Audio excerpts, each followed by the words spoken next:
Hi,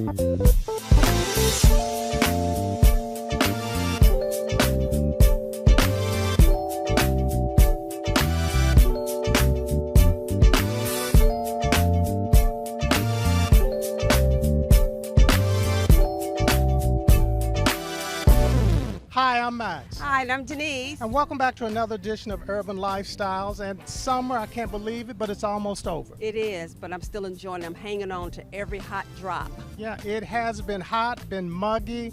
Some people have had some real tragic things that have happened in this heat. So heat advisories are something that you definitely can't avoid. You must pay attention to. But there's been some good things that have happening as well. Yes, and you can survive in the elements like this.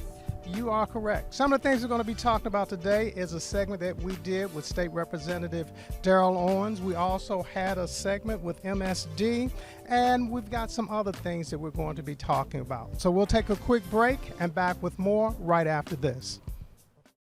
We are mothers, fathers, neighbors, and friends. Working hard when the weather is good, and even harder when it's not. With online updates to keep you safe and informed during the storm. Programs to save you energy and money. And new projects to help us provide cleaner, more reliable energy. We're more than an energy company. We are LG&E. We're LG&E. We are LG&E. Our energies go to serving. Louisville was good. B96.5. Your man Nick Cannon is in the building, and we taking over. We gonna be wilding every morning. About to have some fun, y'all. Let's go up. Lock it in to the Nick Cannon Morning Show, 6 to 10 on B96.5. We got an opportunity to attend an event for one of our state representatives, Daryl Owens. And, you know, he was just a great individual. And to see him get his just dues was something we were very happy to be a part of. So take a look at this. Ladies and gentlemen,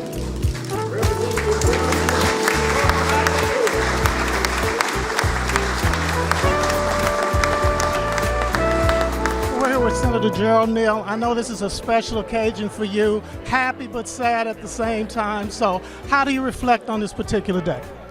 Well, you know, I'm just pleased that we'll be able to acknowledge Gerald in a way that he's being acknowledged each and every day as people drive past his sign representing the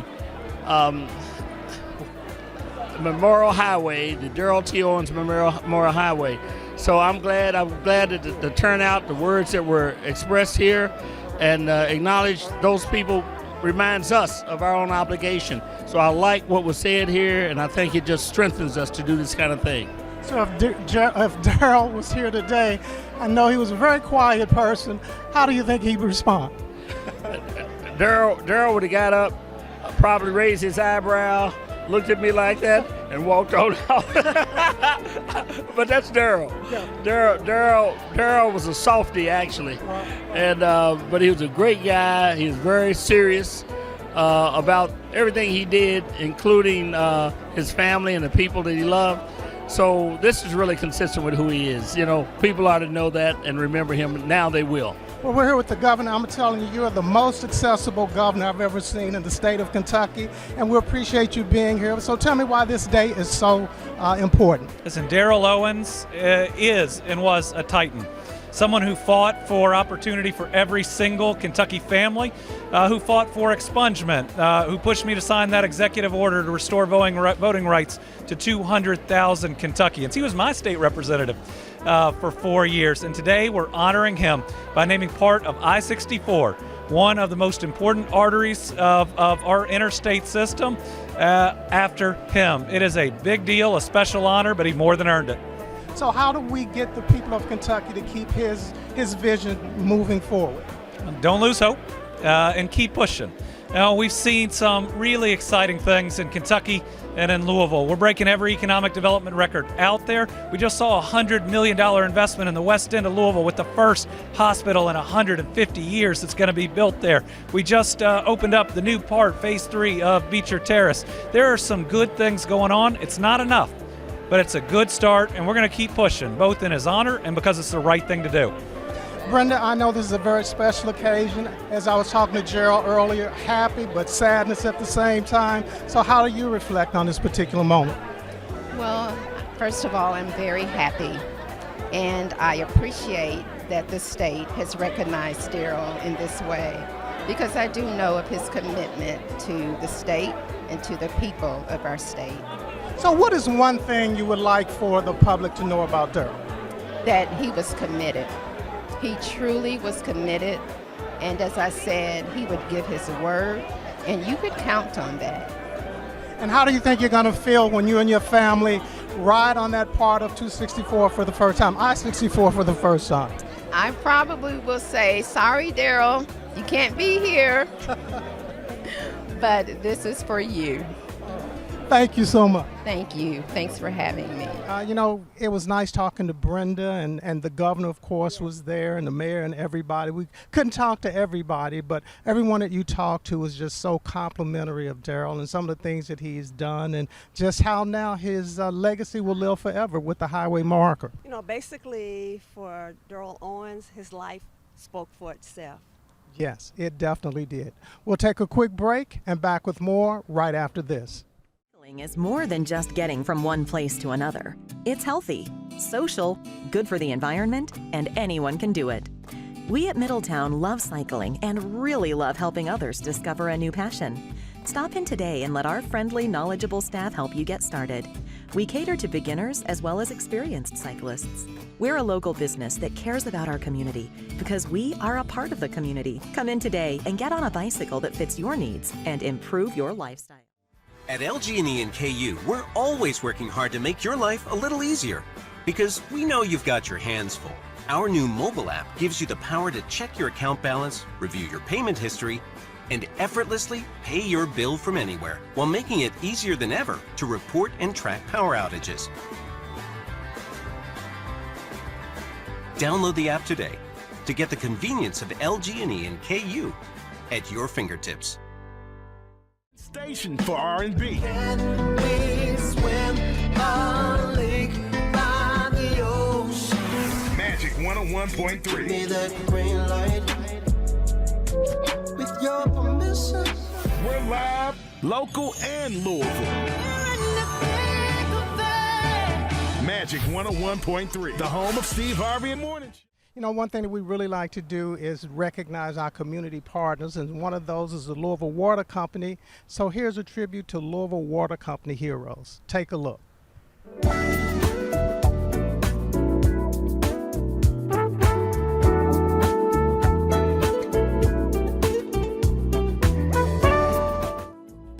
My name is Christopher Harris, and I've been with the Louisville Water Company since March of 2018. Well, my current job description right now that I just acquired is operations supervisor over in meter reading, and which entails me overseeing the day-to-day activities that go on, particularly with the meter reading department. So the average person, normally the first person that they'll talk to is going to be someone that's going to be in the field first. Usually whatever questions or concerns they may have in the field, they'll get brought back up to me should it escalate that far. And then should I need to do a visit with the customer, which I've done already, or look into other situations that they've dealt with in the field, then that's how I'll get involved. I definitely consider myself to be a problem solver. How that works normally is, and fitting in with my skill set, is that whenever someone brings me an issue with maybe just their day-to-day without even getting to the customers, because I've been out in the field before, I've got a little bit of a leg up about what they're dealing with and how to problem solve, because we have to problem solve out in the field to begin with anyway. I would categorize the Louisville Water Company as being a great place to work, based on the longevity that they've had a good history. They have their share of challenges like any other company. However, at the same time, the company is still growing. There are various opportunities that are still continuing to open up. Very diverse as well. Open-minded to be able to hear concerns that people may have, and also innovate fresh ideas as well. If I was going to give someone advice that was going to be following in my footsteps to do what I do here or what anybody else does here. I would encourage them to apply themselves without holding back, give 100% in what they do, put their best foot forward. And I believe honestly that anybody can have a shot at doing well. As far as us having the best water on the planet, even when I go into different cities and I tell people about my work, that's the first thing out of their mouth. It's like, oh, Louisville Water has the best water.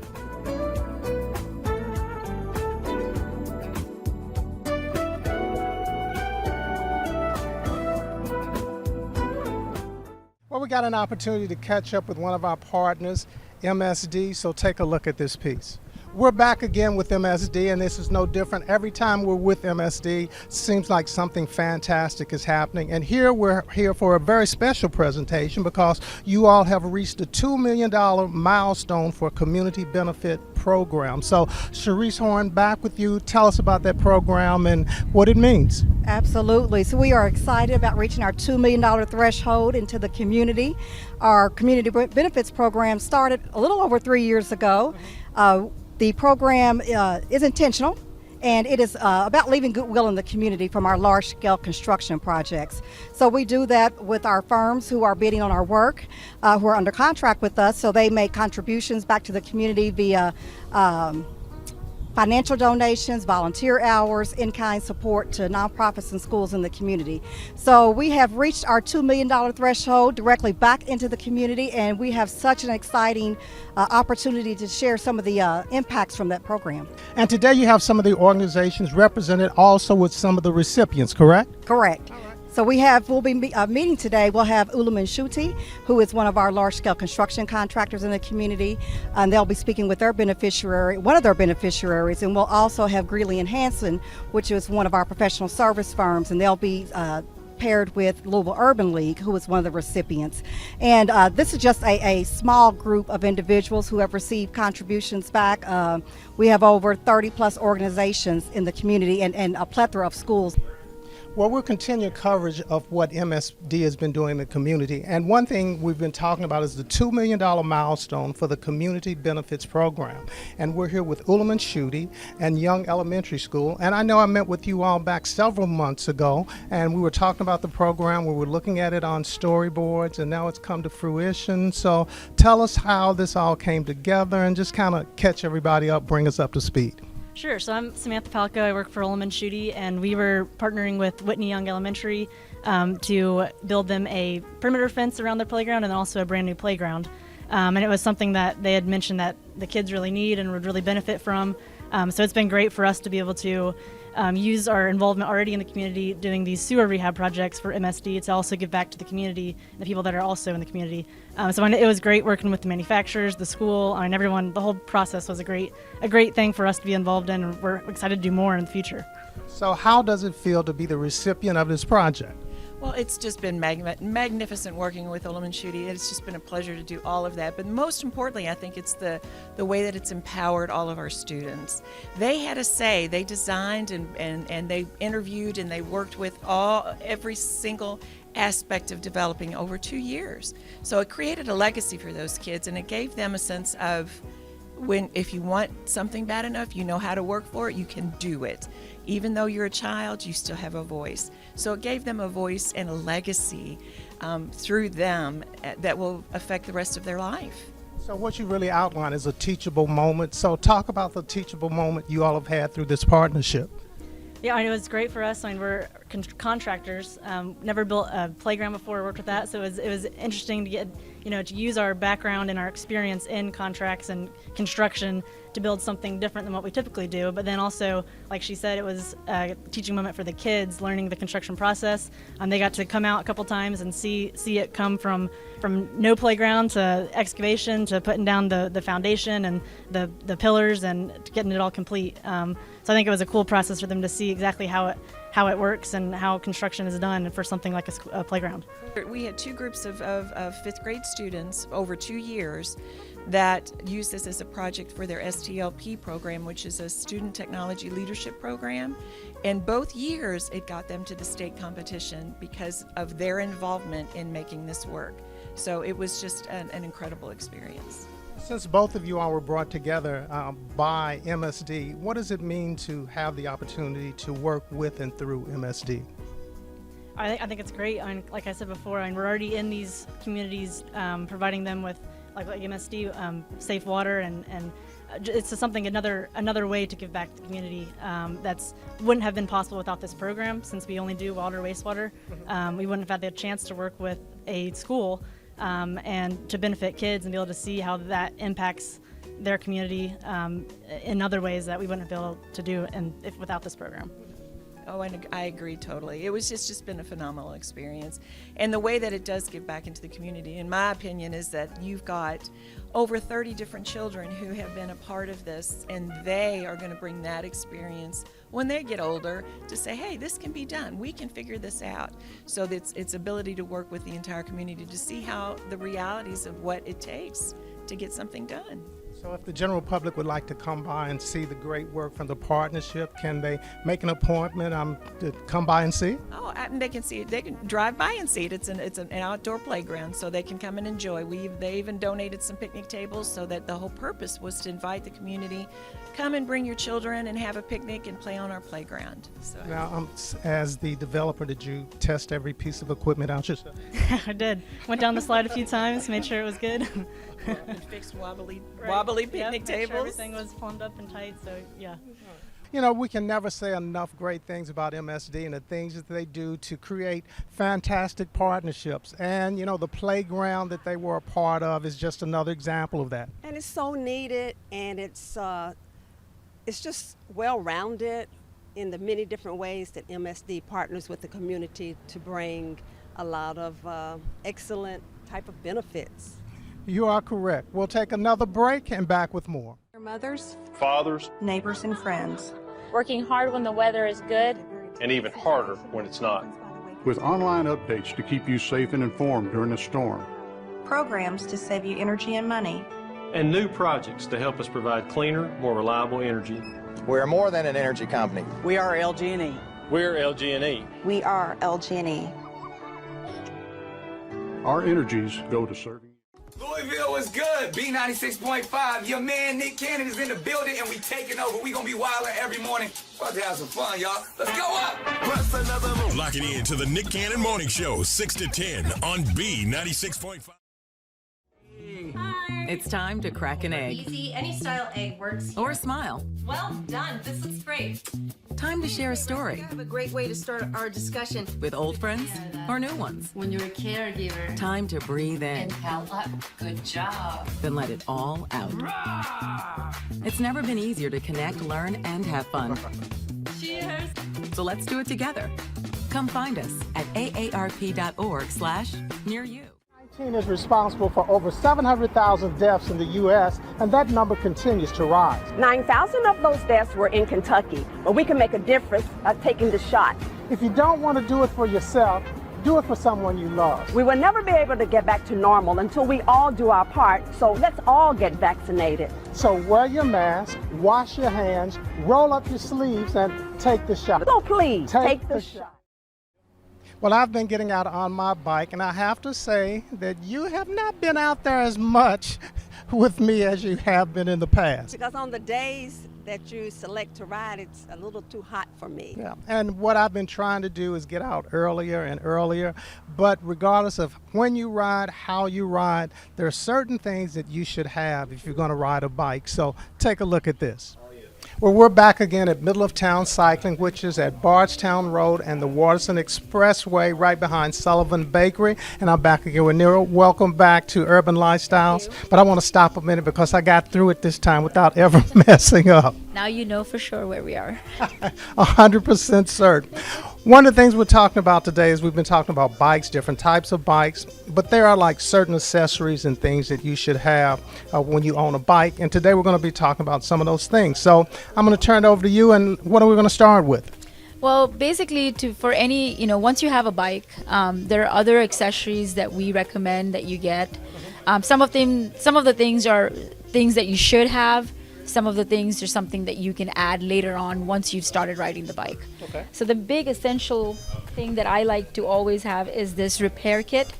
And so it comes with a little bag that you can kind of put behind your seat, and it comes with a pump. So it also has tire levers, a toolkit, and a patch kit. So the tire levers, if you get a flat, you can take the tire on and off.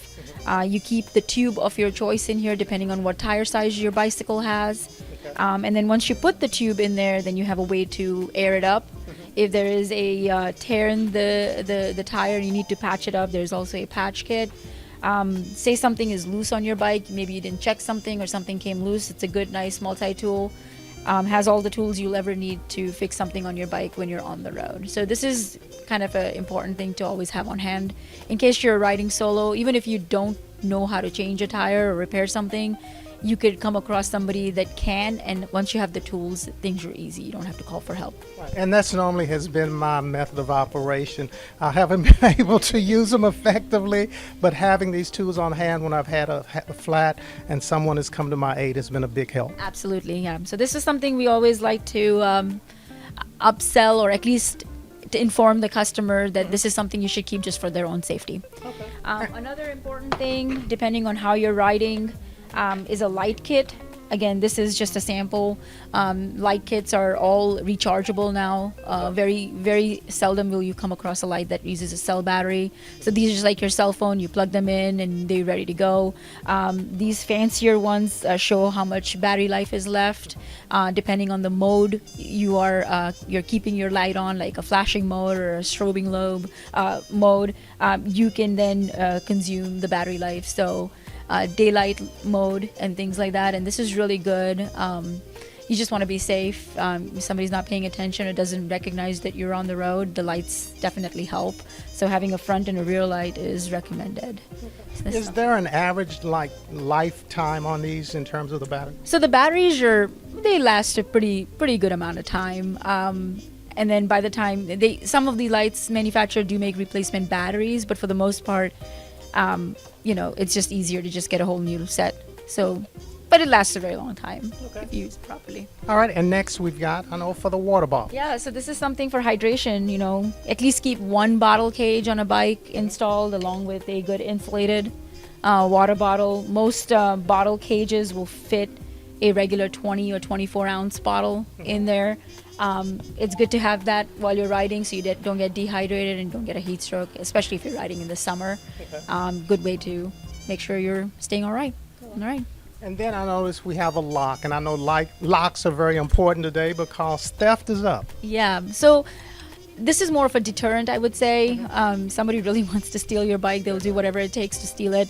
But they come in variety of different price points, and different companies like Kryptonite say if you register your bike and you are insured up to $1,700 or $500, depending on the security level. Like this one has a 6 security level. So again, it's not something, it's good to not leave your bike unattended if possible. But if you are going into a grocery store, or you're riding with friends and you just want to go grab a cup of coffee, it's a great way to secure it. At the same time, just make sure you're always keeping your eye on the bike. Now, do locks add a lot of weight to the bike, or can you really notice it? Yeah, some of them do. Some of them are pretty heavy duty, and unless you're carrying like a backpack, it's really hard to tug them along. But then smaller ones like these, they kind of come with a mount, and they just mount on your bicycle frame. And then they make really small ones too. They're cable locks. They're not as heavy, but then again, they're not heavy duty, so it's easier to cut through them. So it just depends on what you are doing and how you're locking the bike and where you're locking them. Okay. Yep. And then next we're going to our air compressor pump. Yeah, so a lot of times you'll see people wanting to inflate their tires. They've either forgotten the pump at home, and the normal pump, like a floor pump, is pretty big and you can't really carry it with you. This is actually a pretty cool gizmo that we carry here. You turn on this, it's actually USB chargeable, so you charge it like a phone you would charge. You turn it on and you set your PSI, and over here you unhook it from here, and then you insert it into your valve. And you then, once you've inserted it into your tube, and you set what pressure you need it to be, and then it starts right there. And on a full charge, it also has a little flashlight, but on a full charge, it fills up a tire at 100 psi 10 times. So that's a lot of tires that you can inflate, and it's really cool. It comes with its own little carry bag, and it's pretty handy. Yeah, very cool. Yeah. And then the last thing I noticed you have here is the helmet, which is so important. Yeah. If anything else you don't get, it's fine, but definitely get a helmet. This can save your life, and it saved a lot of lives of a lot of people that I know, and it's very essential that you get this. And they range anywhere from $40 all the way to $250. You don't have to get the coolest one, but make sure you get one. There are a couple of people who've recently passed that were really dear to our heart, and one was Dr. Adewale Troutman. I got an opportunity to meet him when he first came to the city. I got a call from somebody from the mayor's office telling me he was in town, met up with him, we went out and just established a bond. He made a lot of great, meaningful differences in our community and in the life of people who are among the underserved. And he put himself on the front lines to make it crucial, and especially for us to have the no smoking ban because of Dr. Adewale Troutman. Right. And someone else that I'd like to remember is Mr. Roger Holloway, and he's from Hopkinsville, Kentucky. He was one of the last members of the Buffalo Soldiers. He was a Green Beret, lived to be to the ripe age of 90. He was just an inspiration to so many people in the Hopkinsville community, and he was like a second dad to me, and the whole family is my family, and somebody that's going to be sorely missed. And I know introduced him to you, and he had this immediate affection for you as well. I was just amazed by Mr. Holloway, and it was during his memorial service, just the life that he lived and all the testament of people that it just spoke again. His life spoke volumes of the work that he did and who he was. Right, and the community support and admiration for him was definitely on display at his going home ceremony. Mr. Roger Holloway and Dr. Adewale Troutman, you know, the measure of a man, and their works showed exactly that. You know what?